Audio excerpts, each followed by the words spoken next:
Bom dia a todos. É com muita alegria que eu dou abertura a mais uma sessão do In Loco, Novas Tendências do Direito. Eu gosto sempre de ressaltar que o In Loco, ele acaba sendo uma agregação de vários projetos, né? Que acabou fulminando nesse. O Novas Tendências do Direito é um projeto integrador, grupo de estudos da FAP, onde nós temos alguns dos alunos aqui conosco. Nós sempre, aos sábados de manhã, uma vez por mês, nós nos dirigimos à FAP para estudarmos algum aspecto importante da sociedade envolvido com o direito. E agora, por incentivo da FAP, nós temos a oportunidade de dividirmos 2 horas aqui na Livraria da Vila, com esse projeto, e 2 horas lá na FAP. Então, os alunos têm a oportunidade de estar aqui com autoridades em respectivo assunto que nós vamos abordar, e na semana seguinte nós fazemos um feedback lá na FAP. Agregado a isso, nós somos acolhidos aqui pela Livraria da Vila, do Pátio Batel, grande incentivadora desde o primeiro momento, quando nós trouxemos o projeto para eles, né? Desde então, nós nos encontramos aqui. A coluna do Paraná Portal também, que se chama In Loco, Novas Tendências do Direito, através da qual nós vamos começar a escrever também o que nós visualizamos aqui. Essa coluna já está desde agosto do ano passado, sendo publicada semanalmente, mas agora, mais especificadamente, diante de todo o incentivo que o Paraná Portal também nos dá para fazermos esse tipo de evento, fazendo evento, na semana seguinte nós postamos também a respeito na coluna do Paraná Portal. Então é mais uma conquista bacana, legal. E agregado a tudo isso é o meu canal do YouTube, Janaína Elias Queradia, onde os vídeos estarão sendo postados. O vídeo do último encontro, especial sobre o autismo, os direitos, né, e deveres de cada um dentro da sociedade, ele vai estar à disposição a partir de amanhã junto com esse, né? Como um acaba se perfazendo no outro, nós decidimos assim, então ele já está lá, só que ele está privado ainda. E aí nós vamos fazer a postagem amanhã, nada melhor, né? Dia das Mães. Essa luta, essa guerra das mães em vários aspectos da sociedade, aquele nós tratamos do autismo e hoje mediação escolar. Então vai ser um presente que nós estamos deixando para amanhã, né, homenageando as mães com esses 2 vídeos no canal do YouTube também, tá bom? Então, feito isso, eu já agradecendo primeiramente a Deus, agradecendo a vocês por estarem aqui conosco, né, as nossas convidadas especiais. Então, assim, eu e a doutora Rosélia é minha amiga, a grande incentivadora também de todos esses projetos, ela e o escritório dela. Ela que traz as grandes autoridades no tocante à mediação, nós estamos fazendo o especial mediação.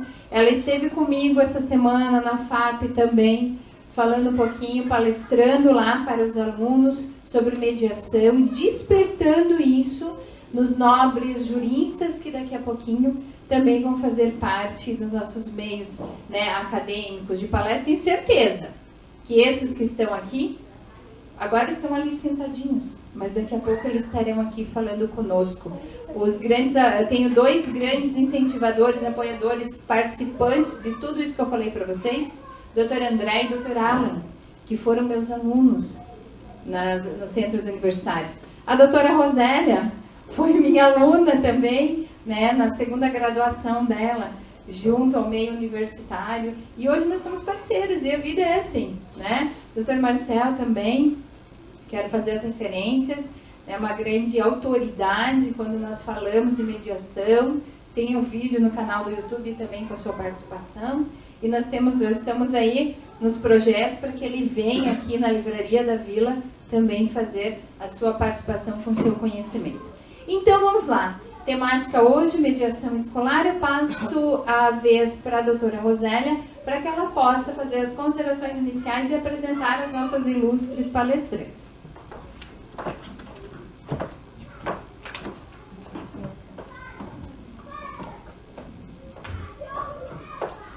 Bom dia a todos. Peço permissão para vocês, porque eu me sinto mais à vontade de falar em pé aqui. Obrigada a todos que estão presentes, alunos da FAP. Fiquei muito feliz, porque a última palestra que eu dei lá, vejo vocês aqui, Sejam muito bem-vindos. A Livraria da Vila, que concede esse espaço também em parceria. Ao escritório Prigol, Santana e Furman, que patrocina também. A todos vocês, obrigada. Então, a minha incumbência foi apresentar aqui quem nós temos hoje e o que elas irão contribuir sobre o tema mediação escolar. Vou começar por aqui. Nós temos a Antônia e companhia. A Antônia Cia. Cia é o sobrenome da Antônia. Ela é ativista de São José dos Pinhais, do grupo de autistas. Ela é fundadora de uma ONG. A Antônia é pedagoga com especialização em ABA. Certo, Antônia? Ela irá contribuir com as experiências que ela tem quando uma mãe de autista procura, né, Antônia? Então, ela está sendo indiretamente uma mediadora, não é verdade? Ela faz o meio de campo entre mães, escola, mães e diretoras, mães, filhos e professores. Então, ela está representando a ONG de São José dos Pinhais, Antônia e Cia. Obrigada, Antônia. Aqui, a Fernanda Rosa, fundadora do Instituto Anjo Azul. Dá para ver aqui na camiseta. Fica em pé, Fê. Ela tem realizado muitos eventos justamente para assegurar a efetivação dos direitos inerentes à pessoa com deficiência. Os autistas, como todos vocês sabem, são equiparados pela lei do deficiente, ele enquadra-se nessa lei. Então, a Fernanda tem lutado aqui pelas mães, tem grupos no Facebook, WhatsApp, chega a 100 mil mães que acompanham a Fernanda pelas redes sociais. Ela é chamada quando há desrespeito pelas leis do autista. Ela leva informação para aquelas mães que moram na região metropolitana, para as mães que moram em outros municípios, estados. A Fernanda é referência hoje no Paraná e no Brasil para falar das experiências do dia a dia de autistas. Uma grande amiga, uma ativista que abraçou a causa, tem 2 filhos autistas, o Marcelinho e a Ana Clara, Maria Clara, perdão, que está aqui inclusive no camarim brincando ali com as crianças. Então vocês vão poder aprender um pouquinho como é que é essa mediação, esse meio de campo de forma indireta no dia a dia, onde, como eu já falei, você tem a participação dos pais, da diretora da escola, enfim, a questão dos tutores, que muitas vezes não é respeitado. Então, a Fernanda vai contribuir. Nós temos aqui a mediadora Luciana Amoroso. Como eu brinquei com ela, Amoroso não é só o sobrenome, ela é muito amorosa. Ela é mediadora formada pelo CNJ. Ela vai passar para vocês as experiências dela atuando nessa área. Perfeito, Lu? Obrigada pelo convite. A minha amiga Andiara, também mediadora credenciada pelo CNJ. Fazemos as sessões de mediações juntas no Sejusc de primeiro grau, com o Dr. Marcel Túlio, que está presente aqui. Eu e a Andiara, e acredito que todos os mediadores, nós nos consideramos, eu brinco, as pupilas, e a gente sempre segue um exemplo. Então, obrigada, Marcel, por estar aqui. A sua namorada, Carol, também, que é professora, obrigada. Aos professores presentes. A Fernanda Bruni, que está representando aqui um grande chamado, né? Digamos assim, Fernanda, porque você luta também pelos direitos que não são respeitados. A Fernanda Bruni também é destaque nessa área. Obrigada pela presença. E a doutora Janaína, que faz com que esse projeto tenha ganhado corpo, roupagem, se fortalecido, e juntas estamos à frente desse projeto falando sobre mediação. Iniciou no meu escritório, depois trouxemos aqui para a Livraria da Vila, e hoje em especial Passo a palavra agora para a Luciana Amoroso, depois para a Fernanda Rosa, depois retorna para a Andiara, depois para a Antônia, depois retorna para a Janaína. Eu farei as considerações finais. Fiquem muito à vontade, aproveitem. Será transmitido pelo Paraná Portal Online, editado pela doutora Janaína. Será transmitido pelo canal do YouTube. Está sendo transmitido ao vivo pelo Facebook. E vocês depois podem acompanhar, curtir, compartilhar, deixar lá os recados, as dúvidas. Obrigada a todos e aproveitem.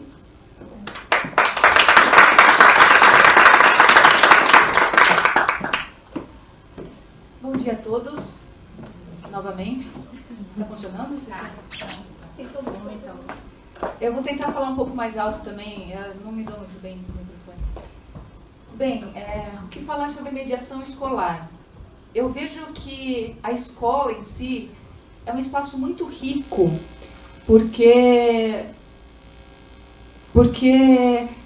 você ali, você está ensinando o futuro, as crianças, os adolescentes, a lidarem de uma forma diferente com os conflitos e com as situações que podem evitar de se tornarem um conflito. Eu acredito muito na natureza emancipatória da mediação, na medida que ela permite que as pessoas descubram que elas são capazes de resolver seus próprios conflitos. Nós vimos de uma cultura muito patriarcal, no sentido, e aqui falando para mães, como a gente está falando de escola, de mãe, olha só o que ele fez, e daí vai a mãe e intervém. E diz quem está errado, quem está certo, vem a punição, e da mesma forma, em relação ao juiz, você levar uma demanda para o judiciário para que o juiz diga quem está certo, quem está errado. E parte dessa emancipação é essa autorresponsabilização, de você dizer, poxa, peraí, mas eu, de certa forma, também estou errado. E de não entrar numa espiral de um conflito que não vai terminar enquanto um terceiro dizer quem está certo e quem está errado. Talvez, vou tentar não me perder muito, eu sou realmente fanática por esse assunto, por esse tema, porque apesar dele ser novo aqui no Brasil, ele já há muito tempo é conhecido fora daqui. Talvez não tivesse esse nome, mas é a quebra de um paradigma. E na escola, a gente pode permitir que esse paradigma já seja construído de uma forma diferente. Que as crianças os adolescentes, melhor dizendo, já tenham essa capacidade e já cresçam de uma forma diferente. O desafio principal que eu vejo são os adultos que estão nas escolas. Quer dizer, a mediação escolar ela tem muitos desafios. Porque além dos adultos que gerenciam isso, já também terem essa cultura patriarcal muito enraizada, elas também sempre funcionou assim e sempre deu certo, no sentido ninguém morreu até agora. E então, eventualmente, quando a gente vai conversar nas escolas sobre mediação, que legal, olha, bacana, mas ainda existe muito preconceito, desconhecimento sobre o assunto.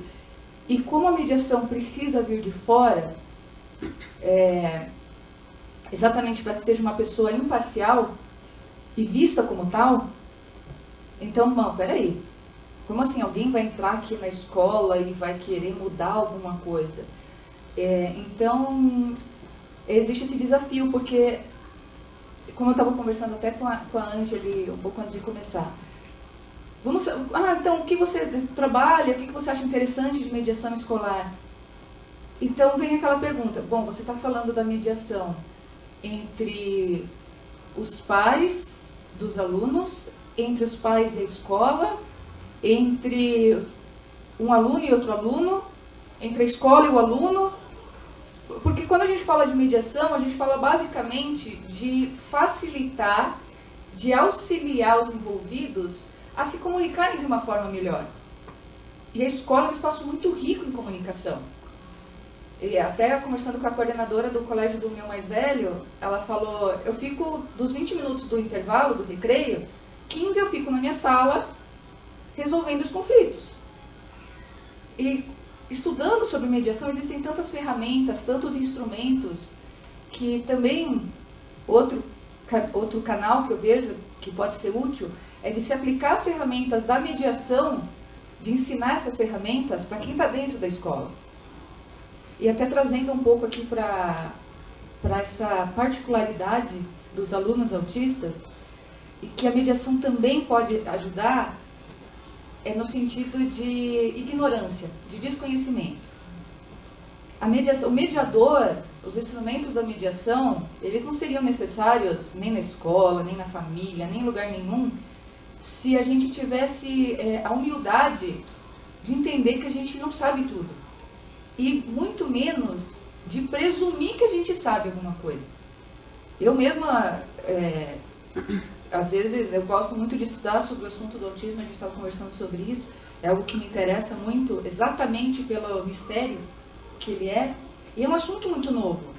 Então, até dentro elas estavam comentando aqui de um canal do Marcos Mion, que criticou a forma como elas colocaram um termo técnico sobre autismo, porque poderia ser mal interpretado por desconhecimento. Eu até entendo que o Mion tem o melhor das intenções, assim como vocês, e está todo mundo tentando acertar.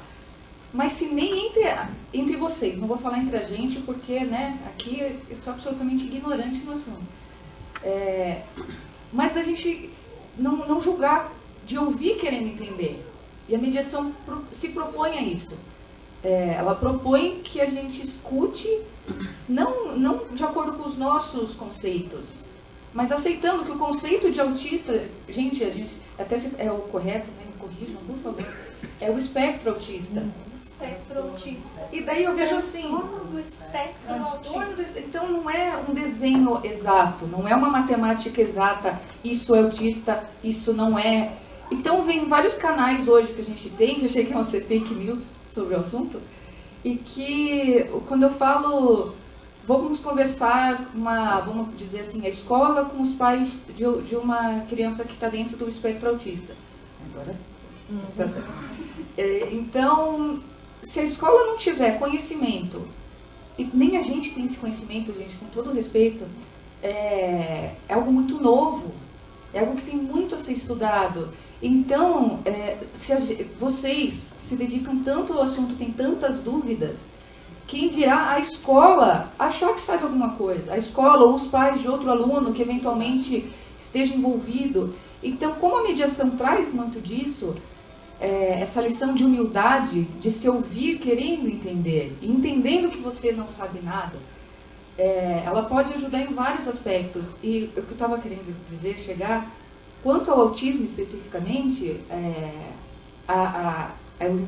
essa cultura é que é algo novo, é um assunto novo e que acaba inevitavelmente envolvendo muitos preconceitos que, melhor dizendo, cada pessoa é uma pessoa. A gente não pode nem presumir de uma pessoa qualquer. Quando ela vem com um rótulo escrito na testa dela, inserida no transtorno do espectro autista. E me perdoem, tá? Eu também, como eu disse, eu sou muito ignorante nessa área. Como ela vem com um rótulo, então eu entendo que se torna ainda mais fácil de se levar ao erro, de achar que sabe alguma coisa. Porque você já não vê só como um ser humano diferente, que já é difícil da gente aceitar, né? Mas mais ainda de você aceitar que não é aquilo que você achava. Não, mas espera aí, então é isso? E menos até de... Eu estava falando sobre isso também. Mais do que entender o que acontece, é aceitar que é assim.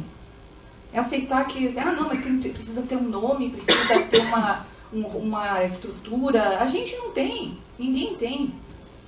Então, de aceitar essas pessoas como são, para lidar da melhor forma possível com o conflito. Por isso, assim, que eu acho que a escola é um espaço tão rico e, ao mesmo tempo, tão perigoso. Né? Porque Se você pegar alguém de dentro para trabalhar como mediador, até o CIS fala sobre isso, o Jean Paul CIS. Ele fala desse perigo de você pegar alguém de dentro, porque ele não é visto como imparcial, e isso pode gerar até criar um desentendimento, porque é escola, né, gente? Todo mundo já passou por lá, sabe como é difícil essa fase, né? Então, eu acabei falando demais, mas eu vou passar a palavra agora. Obrigada, Luciana. Agora, a Fernanda. Ela vai falar das experiências, dos casos que as mães trazem para ela, no tocante à impossibilidade de concessão de tutores, aos casos dos quais nós temos também alguns. Ela foi chamada como ativista dos autistas, eu naquela oportunidade como advogada para defender uma mãe. Então a Fernanda tem muitos casos na prática, né, Fer? Exatamente. Bom dia a todo mundo. Como a Rô já me apresentou, me chamo Fernanda, sou mãe da Maria e do Marcelo, que são autistas, e de mais outros 3 filhos, 2 cachorros e um marido. Então, aí vocês entendem minha rotina. Então, assim, falar um pouquinho de escola, talvez seja o ponto de interrogação que a gente mais sofre. A Antônia vai concordar comigo. As escolas, quando você recusam, muitas vezes, quando sabem que é autista, principalmente escola particular, recusa. Você veja bem, será que está preparado? Se uma escola vem e fala pra gente que se o meu filho está preparado para essa escola, não pode ter meu filho lá. Que a inclusão com eles vai ser 0. 0, 0, 0, 0. E as escolas públicas, nós estamos no abandono em tudo, né? Totalmente. Professores despreparados. Agora estamos caminhando a passos de tartaruga. E não é culpa dos professores. Nem nós fomos preparados para ter filhos com autismo, com qualquer outra deficiência. Quanto mais um professor.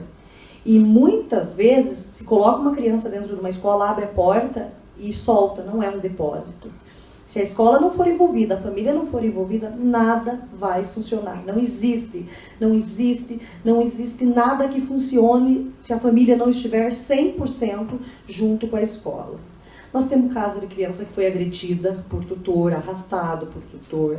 A Rô conseguiu ir numa outra questão aí, uma criança autista, magricelo, que teve um surto dentro de uma sala. Quando a mãe chegou, uma mãe muito simples, de chinelo de dedo, tinha 5 guarda municipal com cacetete em volta dessa criança.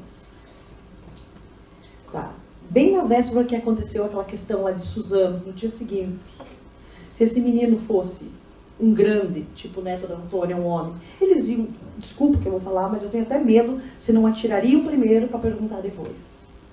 E por quê? Isso por falta de conhecimento. Falta dessa estrutura que leve e mostre que o autismo está aí e que, infelizmente, não é visível, não é. Que nem ontem eu falei, né, que esses dias das mães agora, meu abraço vai para a mãe que trocou o carrinho pela cadeira de roda, o parquinho pela sala de fisioterapia. Durante muitos anos, a Rô e a Antônia sabe, a gente não tira férias, porque nós só temos 10 dias por ano que os meus filhos ficam sem terapia. O restante da vida deles é das 8 horas da manhã ao meio-dia e à tarde na escola. Então, assim, e não é um sofrimento, eles precisam disso, como toda criança autista precisa. E essas mães que não têm, que eu sempre digo, pega o diagnóstico, leva para casa, faz um chá e toma, porque eles não têm o que fazer, eles não têm o que fazer com o filho, não tem uma terapia para ir, a escola não está preparada para essa criança, não sabe adaptar muitas vezes o material, não sabe, gente, porque precisa. Eles são muito, muito no concreto. Há 1 ano e pouco atrás, teve uma avaliação do meu filho, que perguntava assim, em que estado o Rio São Francisco corre? Ele colocou líquido. E, tipo assim, como que alguém vai...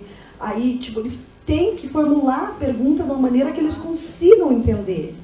Eles não entendem Tipo assim, o Marcelinho odeia, vou falar dele que é um exemplo meu, odeia português, porque ele não entende o porquê de tanto verbo. E assim, porque para eles sofrem com essa interpretação de texto, então. E as escolas jogam muitas vezes lá, faça. Não consegue. A Antônia que tem mais formação disso daí. E, então, assim, aí muitas vezes a gente precisa ir na escola, dar uma de louca, né? Porque tem que baixar e tem que ir lá dar uma de louca. Aí fala, cuidado, aquela mãe lá, né? Ela não é assim? Ela é louca? A gente é tarjada de louca. E às vezes um pouco somos, mas enfim. Exatamente. Quem que faz essa mediação entre a escola e a família? Tem que ter alguém, mas é que nem vocês falaram, tem que ser alguém imparcial, não pode ser ninguém de dentro da escola, e nem eu, porque eu vou ver o meu filho, eu vou ver as minhas razões. E a escola vai ver as razões deles. Eu tenho uma raiva quando falo isso, mas veja bem, mãezinha, sabe? Primeiro que eu não sou mãezinha, eu sou uma mãezona. Quer aguentar o rojão que eu aguento? Mãezinha não aguenta isso daí. Então, assim... E eles falam assim, nós estamos fazendo o melhor possível, mas será que estão? Será que tem boa vontade de fazer isso? E sem falado tantas vezes que olha e fala, essa criança é de uma escola especial. Ai, que raiva. Quando é só o autismo, que não vem com outra comorbidade, não é de escola especial. Claro que é que nem a Antônia que tem uma fala, que ela já arrumou confusão por causa dessa fala. Mães, tentem tudo, a escola especial, a gente não diga que não precisa, mas que seja a última tentativa. Mas tenta, a gente tem que tentar mesmo. E nós estávamos tendo, até o ano passado, esse ano parou, mães sendo induzidas a colocar os filhos em escolas especiais. Por quê? Porque daí tirava a obrigação, a responsabilidade da escola e colocava lá. E aí você não consegue extrair o melhor dessa pessoa. E quem que faz essa ponte entre a escola e a família?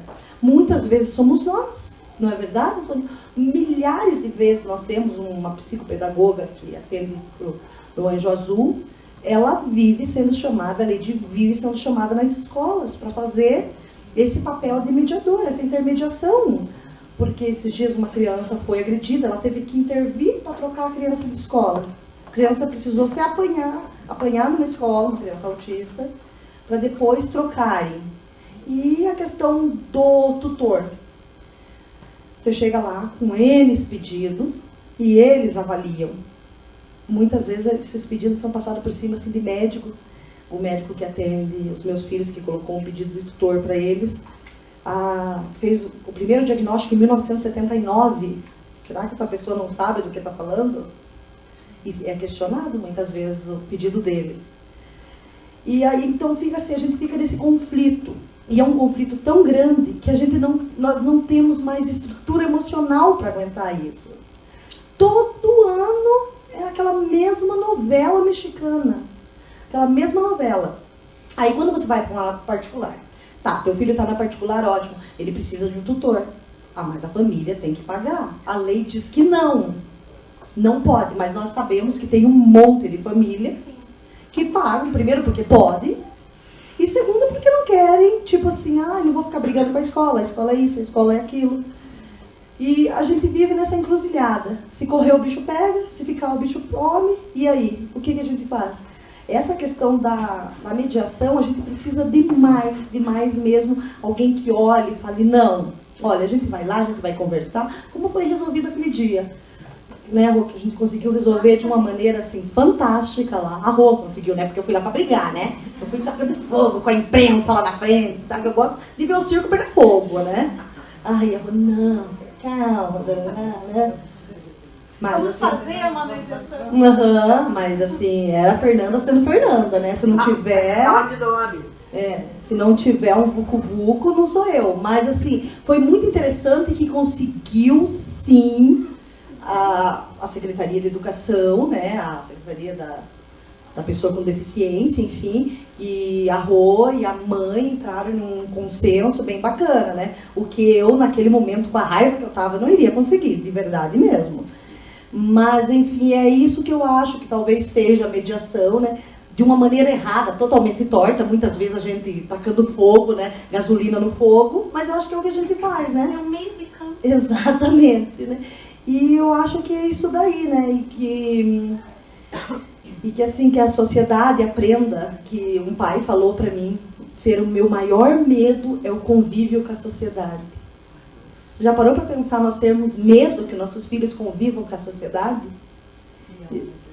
E isso não pode existir. Nós não podíamos ter esse medo. Só que a nossa sociedade não está pronta para receber esse número tão grande de autistas que está vindo. Essas mães não estão prontas para soltar, porque a gente solta do mundo para segurar na mão dos nossos filhos. A gente esquece tudo que a gente viveu até aqui e passa a viver literalmente para eles. E isso assim, não que a gente cobre, que a gente sofra com isso, mas o medo de todas nós, e quando a gente não estiver mais aqui. E aí? Quem que vai soltar do mundo para segurar na mão do meu filho? Ninguém. Ninguém faz como eu faço. E a sociedade não está preparada e nós precisamos colocar que se preparem para aceitar nossos filhos, nossos netos, os netos de vocês, que pela probabilidade que está vindo, todo mundo vai ter alguém na família com autismo, gente.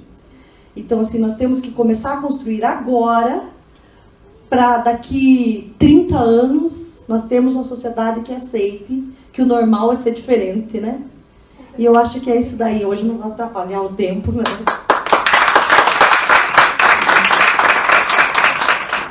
Eu acho que participando daquele dia em especial, Fer, a Fernanda, mais todos que compunham aquela mesa, 15 pessoas, representantes da pessoa com deficiência, representantes das associações de autistas, Fernanda Rosa de Curitiba, Elisângela de Colombo.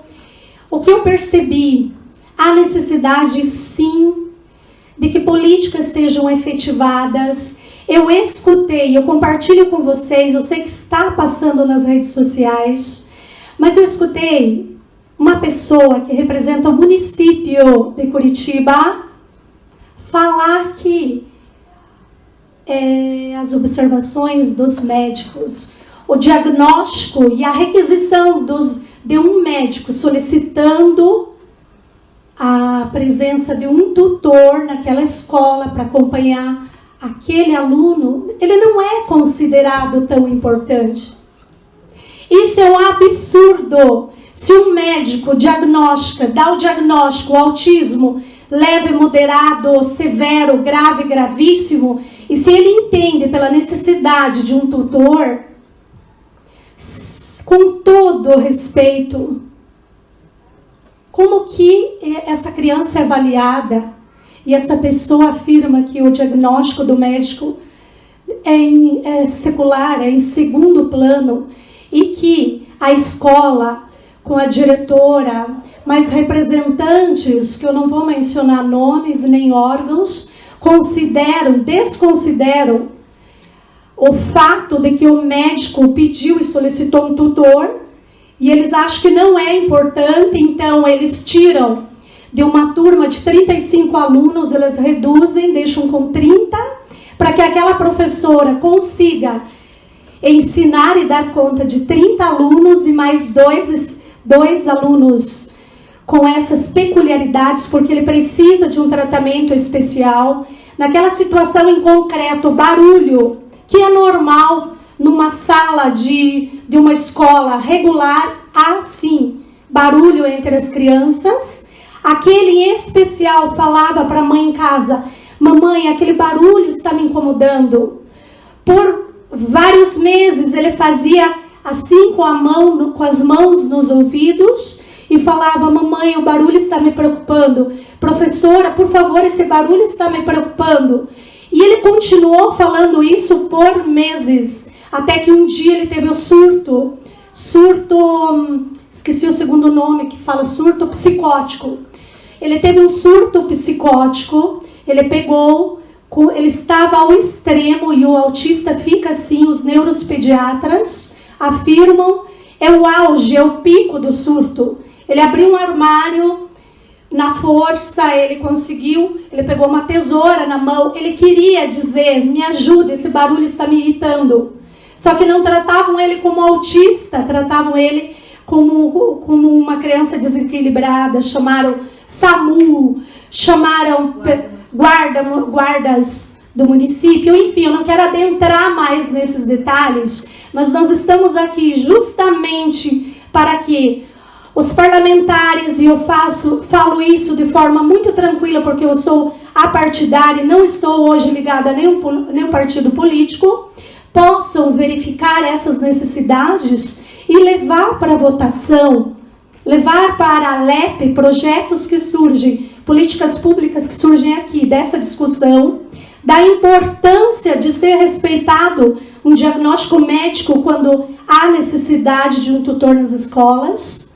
Então, da importância até mesmo de criar uma comissão especial para ir ao município, para junto com diretoras que tenham esse viés, que possam fazer, por que não, um projeto de lei. Porque na época das eleições eles querem votos e depois somem. Então não vou adentrar mais nesse mérito, porque não é esse o objetivo. É ajudar as mães de autistas no sentido de assegurar os seus direitos, é de falar da importância da mediação escolar. Aquele dia eu estava no papel de advogada, mas percebi como seria importante ter uma mediadora que fizesse essa ponte. Então, aqui nós temos a mediadora Andiara, que vai falar justamente desses conflitos, para não me estender, que eu gosto de falar.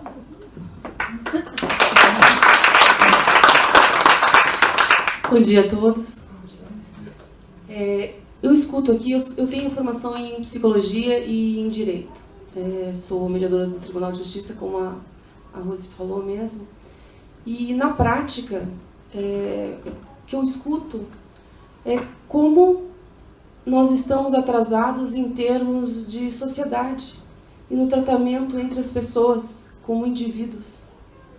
Estamos muito atrasados. Todas as demandas que nós escutamos aqui, nós vemos como estamos para trás em perceber as individualidades. E se nós observarmos a escola hoje, a escola é massificante. A escola não permite essas individualidades. E quando a pessoa é diferente, ela não consegue ser incluída.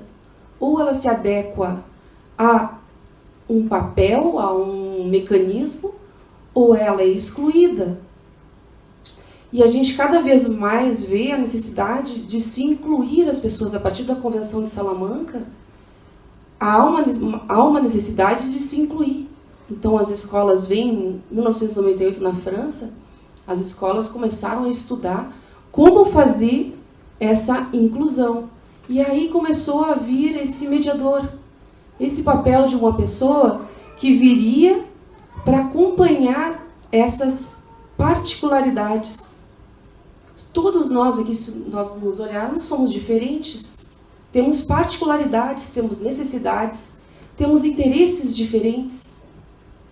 E isso, quando estamos num contexto, algumas coisas se exacerbam em algumas pessoas, o que o torna diferente. E aí vem os casos que a gente vê nas escolas de bullying. O que é o bullying? O bullying é a não aceitação de uma diferença. Aquilo me chama atenção, e se eu não consigo trabalhar comigo mesmo, eu reajo de uma forma negativa na minha comunicação, na minha expressão, contra aquele outro. E muitas vezes me aliam com outras pessoas, porque eu sou um líder, porque eu exponho um outro nas suas diferenças. E aí está o papel do mediador. A gente fala em termos de...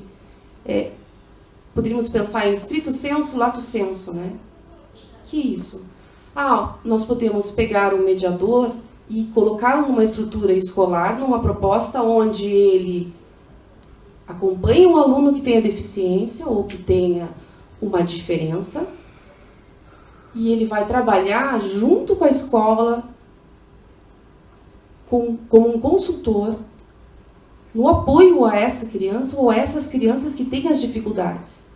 Esse é o papel do mediador estrito sensu. Então, veja como ele tem que estar aliado junto com a escola, trabalhando junto com os professores, E tem que se mudar a mentalidade hoje, que é o que a própria Luciana estava conversando anteriormente, como está fechado, como as escolas se fecham para não permitir uma abertura para esse profissional, porque parece que ele é uma ameaça ao que já está ali, o que já vem anos funcionando, entre aspas, com o seu modus operandi, com as suas deficiências, particularidades, e se exclui quem não se adequa, quem não consegue se ajustar ao molde da escola. Parece uma forma, um molde. Então, esse mediador do censo, ele acompanha a criança. Né? Se vocês observarem, procurarem informações sobre esse mediador escolar, ele tem uma atuação muito pontual. Então, ele acompanha a criança, ela tem uma deficiência lá, vamos pensar num caso do diferente que tem TDAH. Ele não consegue se organizar. Ele não consegue parar quieto no lugar. Esse profissional vai vir, junto com esse aluno, ajudar a se organizar no seu material, ajudar a apontar para ele ver, porque o funcionamento mental dele é diferente das outras crianças. É mais acelerado e muitas vezes ele não se adequa à forma. Por isso tantas crianças hoje estão sendo medicadas para conter, né, impulsividade, para conter essas questões do TDAH. E assim também o autismo. Né? A escola não está preparada para essas diferenças, não prepara seus profissionais para isso. E precisa estar preparada. Cada vez mais, essa é uma luta para os autistas, mas é uma luta para a sociedade, para a inclusão, para o diferente. E começa assim, uma luta pontual para um grupo que está sendo excluído. Até seria interessante que o grupo se unisse com outros grupos diferentes, porque esse seria o mote maior para fazer com que haja uma mudança de paradigma. E só vai mudar quando a sociedade se sentir pressionada para que seja incluído diferente. Se vocês olharem hoje da internet, nós temos uma escola que é maravilhosa, que se chama Green School. Esses dias recebi a forma de trabalho, né, da Green School. Se não me engano, fica em Bali. E lá, se vocês olharem as crianças, toda a escola é pensada em termos de sustentabilidade. Né? As crianças pensam em termos de planeta. E os seus tutores, os seus professores, a escola, ela tem uma gestão que é ideal. Se nós tivéssemos um mundo que pudesse permitir que todas as escolas fossem daquele jeito, mas a gente observa a escola e pensa, o que nós podemos ver da Green School, que nós podemos trazer para a nossa escola devagarinho?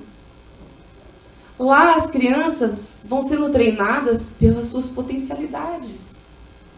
Você não é colocado para estudar matemática, português, ciências, quando você vê que, de repente, a criança não tem interesse naquilo. Ele não vai usar aquilo, ele está na caixinha, ele está na forma, ele está no molde, ele está sendo martelado no molde. Por quê? Porque a nossa sociedade caminhou para isso. Se nós pensarmos em termos do início da estruturação educacional, os alunos estudavam nas casas, depois chamavam o padre, as freiras educavam nas casas, depois começou a se formar nas vilas, e foi se juntando um grupo e se tornou com um mote de lucro. Por trás da escola tem que ter um lucro. E onde tem lucro, a gente tem que pensar em todo o resto da qualidade, porque se adequa. Tudo isso tem que ser pensado. Em termos hoje em dia, a gente tem que repensar a escola. É básico. Não serve mais hoje. A gente vê quanta coisa a gente tem que repensar. Mas a escola é uma delas. Estava falando no mediador em stricto sensu. O que então é o mediador em lato sensu? O mediador lato sensu é aquele profissional que ele entra na escola e treina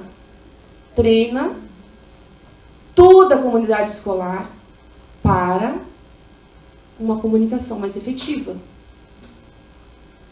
Isso já é o início. As escolas estão fechadas. tive experiência no Colégio Suíço Brasileiro. Essa escola se abriu, mas veja, uma escola que tem uma identidade europeia. Nesse trabalho, eu, juntamente com outras pessoas com formação em mediação e outros pais, o projeto se construiu. É um projeto que visa você, através da estimulação dos valores, que a escola já faz isso, mas mais pontualmente estimular os valores, porque hoje nós temos aí também as tecnologias para auxiliar no bullying, para auxiliar nos processos de ridicularização de alguém. Você tem hoje a utilização dos meios da internet, do YouTube, do WhatsApp. Então é fácil hoje você pegar um colega numa situação que está abaixado, mexendo no lixo, se você está com vontade de ridicularizá-lo por alguma situação que você tem, porque você só pratica o bullying se você tem algum problema consigo. Uma pessoa que está bem consigo, ela não pratica o bullying. Ela não consegue fazer isso. E se você vê, no caso do projeto no Colégio Suíço Brasileiro, o projeto ele envolve toda a comunidade escolar, porque você não consegue ter um projeto só atuando um mediador, porque essa criança, se ela tem algum problema, vai envolver os pais, vai envolver às vezes os colegas, vai envolver a sua formação cultural, social, como ele pensa. Se você tem um pai que surra o filho porque ele apanhou na escola, esse filho vai aprendendo numa escalada de violência. Se ele aprende a violência, ele se sente mais fraco em casa, com um pai que o agride, e ele vai se tornar um agressor. Ele vai procurar um mais fraco, e ele vai, um diferente, e ele vai exercer a sua aprendizagem. Então, ou seja, se pensarmos hoje em mediação escolar, não tem, em lato sensu, você não tem como envolver toda a comunidade escolar. Pais, professores, diretores, colaboradores, funcionários, inspetores e o pessoal de limpeza da escola. Todos eles estão envolvidos. Nossos filhos passam grande parte do dia na escola. Então, se faz necessário que a mediação escolar entre para que todos sejam envolvidos.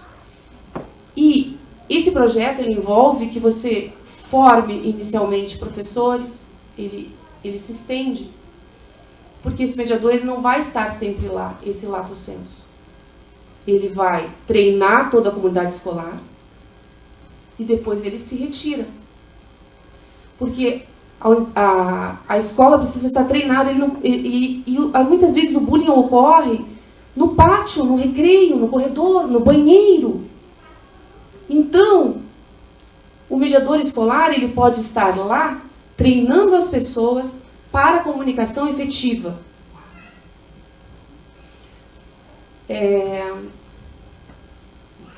Tive um exemplo, tive uma situação pontual. Um aluno brigou com outro por uma questão de um lanche. Esse aluno veio, chutou o outro, e chutou o lanche, e essa criança ficou chorando. E ele ficou rindo e saiu com seus colegas rindo. Se você fotografa essa situação, você diz assim, olha, tem um caso aí, se ele é repetitivo, com essa criança, que muitas vezes é um diferente, eu tenho um caso de bullying. Bullying. Chama essas crianças, detecta-se o bullying, um inspetor viu, já está treinado, viu uma situação, ou os guardiães da paz, esses guardiões, essas pessoas, eles são treinados, são crianças treinadas sistematicamente para olharem no ambiente escolar situações e eles, desde pequenos, dizerem, isso não está certo. Eles detectam. Eles convocam muitas vezes para uma mediação escolar. E eles recebem treinamento para isso. E isso é uma escalada, é uma contaminação, é a tal corrente do bem.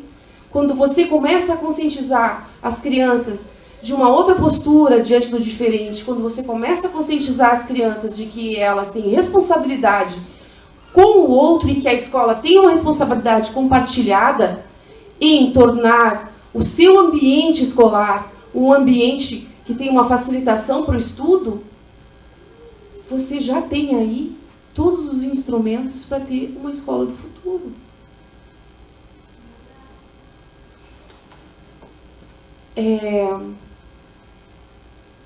Hoje, no Colégio Suíço Brasileiro, nós instalamos lá as caixas de diálogo. Então, essa também é uma forma que as escolas podem fazer das crianças poderem colocar nas caixas de diálogo a sua vivência. Então, eles colocam qual é a turma ou qual situação eles viram e ali eles colocam na caixa de diálogo para a escola a sua necessidade. Os pais podem utilizar, os professores podem utilizar, a caixa de diálogo é a voz. Quando chega essa caixa de diálogo no setor de psicologia escolar, ela recebe o direcionamento de acordo com o caso.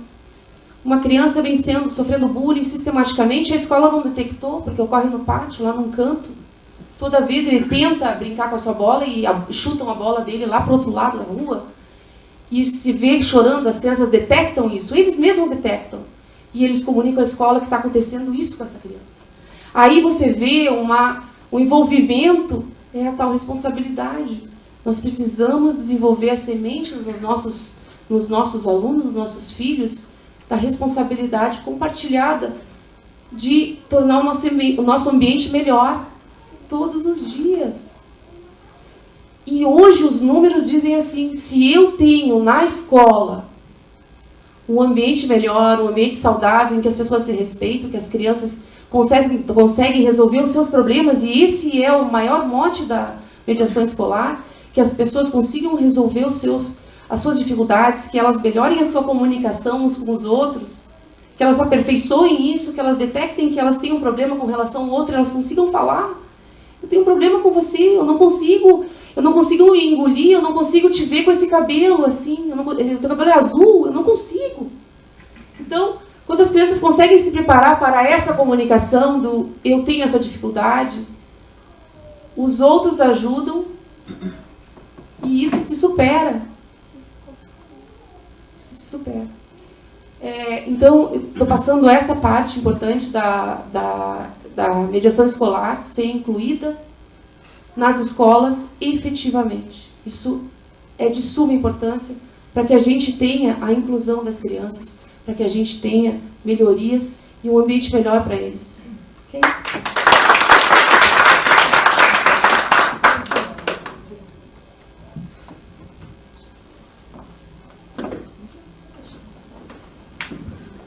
Vou passar para a Antônia aqui, mas antes eu quero complementar a fala da Andy. Na última reunião do grupo de estudos que nós fazemos no Sejusc, sob a responsabilidade do coordenador do Marcel Túlio, que está aqui na plateia, eu levei a minha filha, a Júlia tem 7 anos.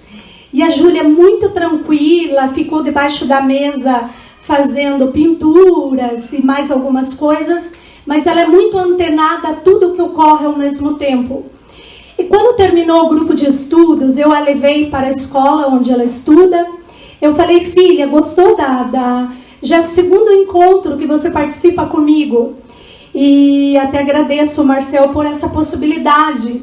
Queira ou não, de forma indireta, ela está aprendendo sobre mediação. Eu falei, Júlia, o que você aprendeu sobre a mediação hoje? Ela falou assim, mamãe, eu aprendi que eu tenho que escutar o meu amiguinho quando ele está vindo e querendo brigar comigo. Eu preciso, mamãe, escutar. Eu aprendi assim, mamãe, que é muito importante escutar, né? E ela, assim, muito antenada, ligada a tudo o que acontece, participa na sala, faz atividade, ela é muito participativa. Mas ela também tem um senso de ajudar. O amiguinho não está conseguindo fazer, talvez ele precise da minha ajuda. E às vezes o amiguinho não quer ajuda, ele quer tentar fazer. Então ela falou, mamãe, eu vou aplicar a mediação. É assim que começa. A mediação, eu acho que ela é muito importante hoje em dia nas famílias, nas escolas, nos hospitais. Eu presencio isso, meu marido é neurocirurgião, E às vezes aquela cirurgia demorou 8 horas, 6 horas, 12 horas. E a família está impaciente e às vezes não é o momento de receber a informação ali. Ela precisa de um mediador. A mediação hospitalar, a mediação empresarial, a mediação está em todos os segmentos da sociedade. Eu gosto muito do Gandhi. Como mediadoras, eu acho que isso é importante para nós. O mediador, ele, por si só, ele quer ser fundamental para ajudar, para servir, para que aquele conflito seja resolvido. Eu gosto muito, o Gandhi fala, salvo engano, me corrijam, a diferença que eu quero ver no mundo começa por mim mesmo. E essa corrente do bem é uma coisa que está sendo construída. Então a mediação está sendo propagada, está sendo difundida, está sendo aos poucos crescendo como instrumento do bem. O Dr. Hessel, que é uma pessoa maravilhosa, desembargador, ele comentou na última reunião que ele esteve aqui, a mesa de mediação é a mesa da paz. Então é onde as pessoas vêm, porque ali elas estão no ambiente de paz, elas são ouvidas, e muitas das vezes os pais, quem está envolvido no problema quer ser ouvido. E a mediação, o mediador, né, um dos requisitos, ele tem que saber ouvir. Né, só complementando, agora vou passar para a Antônia, depois retorna para a Janaína. Antônia, quais são as suas experiências que você tem vivido aí como mediadora de forma indireta, sendo meio de campo? Compartilha aí com a gente. Está sendo processado. Bom dia a todos, eu sou Antônia Cia, sou de São José dos Pinhais. Oi? Não, estava falando que precisa de uma mediadora junto contigo. Não, lá precisa. Eu tenho um neto autista, meu neto tem 16 anos e tem 8 anos que o meu neto está sob minha responsabilidade do pai, porque ele é órfão de mãe. E hoje ele é um lindo garoto de 1,80m, 90 quilos. Então, quando a gente fala em mediar, às vezes a gente precisa até meio que mediar, né, essa situação em casa, porque às vezes fica meio feio, né? Mas enfim. Mas o Luan é uma criança extremamente adorável e amável e lindo, né? Diga-se de passagem que não tem nenhuma avó, não é uma criança, né? Mas a avó, toda avó, acho que seu neto é o mais lindo do mundo, né? Mas ele é, tá?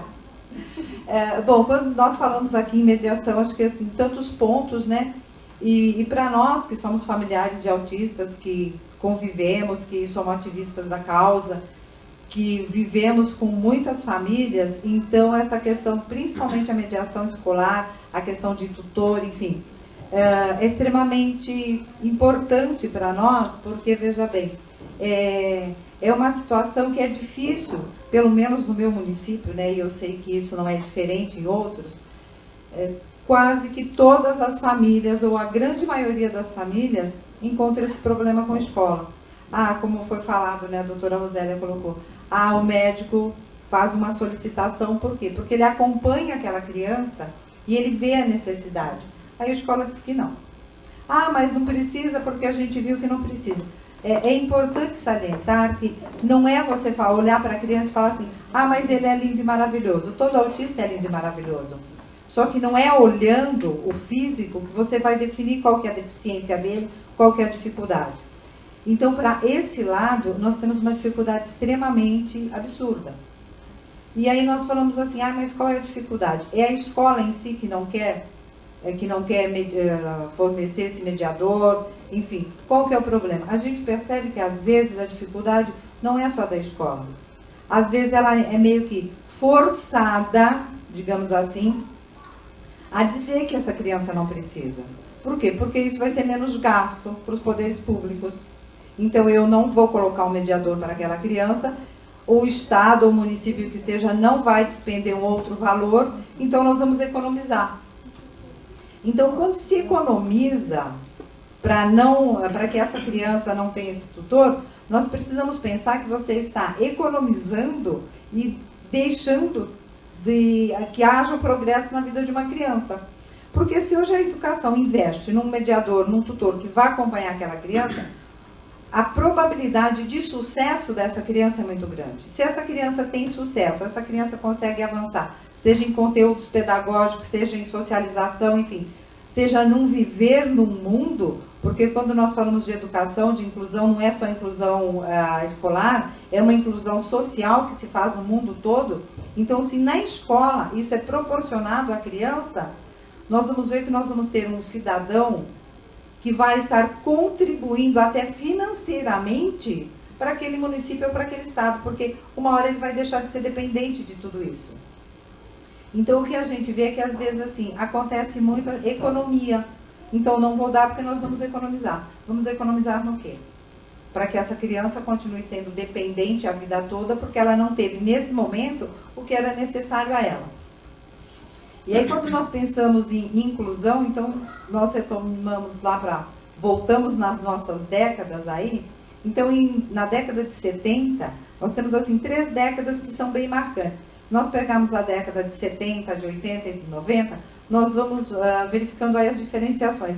Na década de 70, as crianças especiais, né, como eram ditas, ou com problema que naquela época era retardo mental, enfim, qualquer designação que se desse, porque a grande maioria não tinha nenhum diagnóstico, então essas crianças ficavam em casa. Elas não eram para a escola, elas não tinham direito nenhum de estarem para a escola. Então essas crianças ficavam lá reclusas, né? E ninguém via, não se ouvia falar dessas crianças, porque a família não tirava essa criança de casa. Não tinha suporte de nenhum tipo, as famílias tinham até receio, porque se a nossa sociedade não aceita hoje, imagine há esse tempo atrás o que ia acontecer. Então essas crianças realmente ficavam reclusas. Na década de 80, na questão escolar já se começa a falar em integração. Então a criança vai para a escola, que ótimo. Como é que era feita essa integração? Essa criança ia para a escola, ela tinha um direito à matrícula, ela tinha um direito de estar no ambiente, mas ninguém era responsável por ela, a não ser a própria escola, a estrutura, enfim. Essa criança, ela entrava, se ela tinha que fazer fazia as necessidades dela na fralda, ela continuava o período todo, porque ninguém era responsável por aquela criança. Ela simplesmente estava no ambiente. Ela não tinha nenhum auxílio. E nem se falava, aqui no Brasil, pelo menos, em mediação. Então, essa criança estava lá, era um direito dela estar. Mas, da mesma forma que ela entrava nesse sistema educacional, ela continuava e ela saía, e aí essa criança não progredia, se tornava um adolescente, e aí então vai embora para casa, por quê? Essa criança não aprende. Evidente que essa criança não ia aprender porque ela não tinha estrutura, ela não tinha suporte, ela não tinha nada. Então aí eram aquelas crianças, e eu me lembro na minha época de escola, já faz um bom tempo, e hoje de manhã ainda eu me lembrava desse caso, porque eu acho que são coisas marcantes. Eu estudei numa escola de sítio, então era aquela seriada, 3 séries na mesma sala, a mesma professora, enfim. E nós tínhamos um menino que ele tinha muita dificuldade. As dificuldades eram tão absurdas que a professora, inclusive, em vez de auxiliá-lo nas necessidades, ele tinha uma dificuldade muito grande em português e ele escrevia muito errado. E a professora mandava ele para a lousa para escrever, sabendo que ele fazia errado. E nós, naquela época, nós achávamos extremamente divertido. Então, assim, a própria professora colocava o aluno para uma exclusão. E é assim, com o tempo que aconteceu, esse aluno acabou saindo da escola, realmente, e assim, naquela época a gente falava isso, ele é burro, ele não aprende, mas nós aprendíamos isso naquele próprio ambiente. Então nós vemos como eram as situações. Aí na década de 90 já se começa a falar em inclusão. Ótimo, agora tem inclusão, a criança vai para a escola, se ela tem um tutor, ela pode ter um tutor, dependendo do diagnóstico dela, ela tem um tutor, e agora tudo vai ser maravilhoso. Mas aí, mera ilusão. Porque nós vemos que não é isso que acontece. Porque a criança vai para a escola, ela tem a solicitação desse acompanhamento especializado e tal, a escola não providencia. Mas nós não providenciamos porque a criança não tem necessidade. E eu ouço assim, absurdos que eles falam assim, a escola não está providenciando esse tutor ou esse mediador para a criança porque nós queremos que ela tenha autonomia. E se nós colocarmos um tutor ou um mediador que seja para a criança, nós estamos tirando dela o direito de ter autonomia. Eu realmente, no meu grupo de mães, eu digo, gente, não se fie nessa conversa. Essa conversa é